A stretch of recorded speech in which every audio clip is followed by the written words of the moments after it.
इस वीडियो में मैं आपको एक रियल हॉरर स्टोरी तो सुनाऊंगा, साथ ही साथ इस वीडियो में आपको जो स्टोरी बताने वाला हूं जो कि हमें एलिजा ने शेयर की है, उसके आपको वीडियो प्रूफ और फोटो एविडेंस वगैरह जो है सब कुछ मिलेंगे।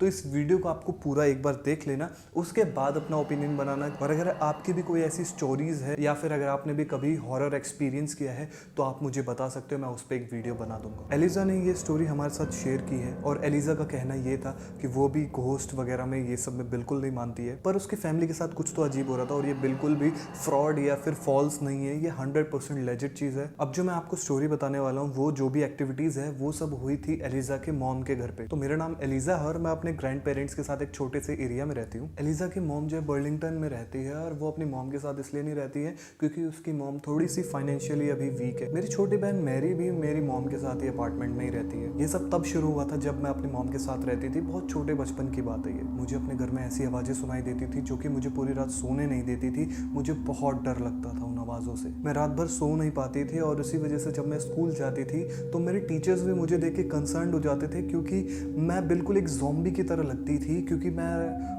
बिल्कुल टायर्ड हुआ करती थी, रात में नींद नहीं आती थी मुझे उन आवाज़ों के चक्कर। एक दिन जब मैं अपने घर आई बस से, मैं बहुत थकी हुई थी एज यूजुअल, और मैंने देखा कि जो बेसमेंट है उसका जो दरवाज़ा है वो पूरी तरह से खुला हुआ है। मैंने अपनी मॉम को आवाज़ दी जो कि ऊपर वाले फ्लोर पे थी, तो मेरी मॉम ने कहा कि नहीं, उन्होंने दरवाज़ा नहीं खोला है। तो मैंने बिना कुछ सोचे समझे दरवाजे को लॉक कर दिया। जब भी मैं अपने बेड पे बैठी रहती हूँ या फिर सोने की कोशिश करती हूँ, मुझे ऐसा महसूस होता है कि कहीं से कोई तो है जो मुझे देख रहा है। और इवन जब कि मेरे फ्रेंड्स मुझसे मिलने आते हैं, मेरे घर पे आते हैं, तो उनको भी एक प्रेशर सा फील होता है, पता नहीं क्यों। ये बहुत ही अजीब था, लेकिन हो सकता था ये कोइंसिडेंस हो। 6 साल हो गए इस बात को। अब मैं अपने मॉम के साथ उस अपार्टमेंट में नहीं रहती हूँ। मेरी जो छोटी बहन है वो रहती है अपनी मॉम के साथ अपार्टमेंट में। कभी कभी मेरी मॉम और मेरी छोटी बहन जो है वो मुझसे मिलने भी आते हैं और हम लोग साथ में लंच वगैरह करते हैं, और वो अपनी जो भी स्ट्रेंज जो भी कहानियां हैं, जो भी एक्सपीरियंसेस है, वो भी हम आपस में शेयर करते हैं। एक दिन जब हम चर्च से वापस आ रहे थे रास्ते में, तो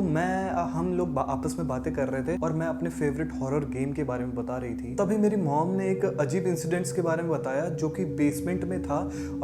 वॉल पे अचानक से एक हैंड प्रिंट आ गया था। मुझे हॉरर कहानियां बहुत पसंद है, तो मैंने इस स्टोरी में उनसे और जानने की कोशिश की। तो मैंने अपनी मॉम को कहा कि हो सकता है ये फिंगरप्रिंट जो है आपके हो या फिर मेरी छोटी बहन जो मारिया है उसके फिंगरप्रिंट्स हो। मेरी मॉम जो है वो वर्क करती है वॉलमार्ट में, और जो मेरी छोटी बहन है वो पूरे दिन स्कूल में ही नॉर्मली बिताती है। तो और वैसे भी वो जो मेरी मॉम ने जो फिंगरप्रिंट बताए हैं उस हिसाब से मुझे लग रहा था ये फिंगरप्रिंट किसी बच्चे के नहीं थे। मेरी मॉम ने मुझसे ये भी कहा कि सिर्फ एक ही एक्सपीरियंस नहीं है, और भी चीजें हैं। चीजें अपनी जगह से अपने आप गायब होकर किसी और जगह पे मिलती हैं। फॉर एग्जाम्पल किचन का सामान लिविंग रूम में मिलता है, जो गैस लाइट है वो अपने आप बुझ जाती है, और कुछ चीजें अपने आप गिर जाती हैं। एक बार मेरे मॉम के बॉयफ्रेंड को बाथरूम में किसी ने बंद कर दिया था, तो मेरी मॉम का जो बॉयफ्रेंड है वो मेरी बहन को हरास करने लग गया कि शायद उसी ने उन्हें जो है बाथरूम में बंद कर दिया हो बाहर से, बट ये सच नहीं था। तो ऐसी बहुत सारी छोटी छोटी चीज़ें जो है मेरी फैमिली के साथ हो रही थी, तो मैंने सोचा कि मैं इसके बारे में और ज़्यादा इन्वेस्टिगेट करूँगी। मैं अपने मॉम के अपार्टमेंट पे गई जहाँ पे मैं पहले रहती थी,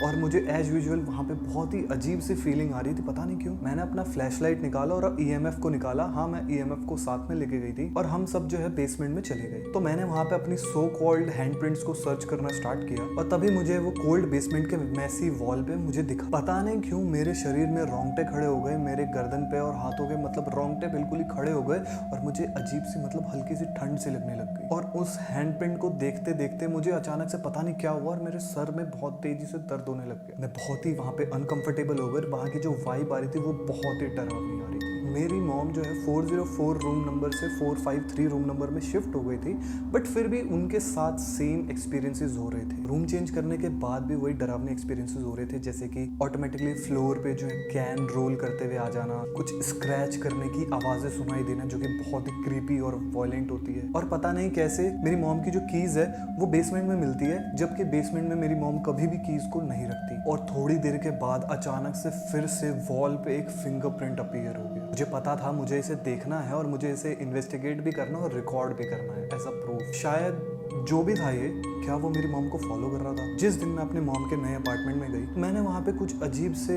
हैंड प्रिंट्स की फोटोग्राफ ली जो कि बेसमेंट के वॉल पे दिख रही थी साफ साफ। 1 महीने के बाद मेरे रूम के अंदर कंप्यूटर टेबल के जो पीछे दीवार होती है उस दीवार पे भी मुझे एक हैंडप्रिंट दिख गया। मेरे घर के लाइट्स अपने आप फ्लिकरिंग करने लग गई और अब मुझे बहुत डर लगने लग गया। मेरे पूरे रोंगटे खड़े हो जाते थे। कई बार जब फ्लिकरिंग होती थी तो मेरी मॉम ने ये भी देखा है कि अंधेरे में सीलिंग पे एक घोंसली अपीयरेंस टाइप का कुछ महसूस होता है। एक टेबल के बीच में जो केक रखा हुआ था मिडल में, वो केक अपने आप गिर गया था। ऐसे बहुत सारे इंसिडेंट्स हमारे साथ होते रहे हैं। तो दोस्तों यही थी आज की स्टोरी। आप इस बारे में क्या सोचते हो, आप मुझे कमेंट्स में डिटेल में बता सकते हो। और जो भी फोटो या वीडियो प्रूफ्स है वो आपको डिस्क्रिप्शन में लिंक मिल जाएगा, आप वहां से उसे डाउनलोड करके भी चेकआउट कर सकते हो। दोस्तों अगर आपके साथ भी कभी भी कोई भी हॉरर एक्सपीरियंस हो रहा है तो आप हमारे साथ शेयर कर सकते हो। अगर आप शेयर करना चाहो तो इस वीडियो को लाइक करके अपने दोस्तों के साथ शेयर कर दो जिनको हॉरर स्टोरी सुनना पसंद है। हमारे चैनल को भी सब्सक्राइब कर लेना अगर अभी तक नहीं किया है आपने तो चलो यार, मिलते हैं नेक्स्ट वीडियो में एक और अमेजिंग स्टोरी के साथ। तब तक के लिए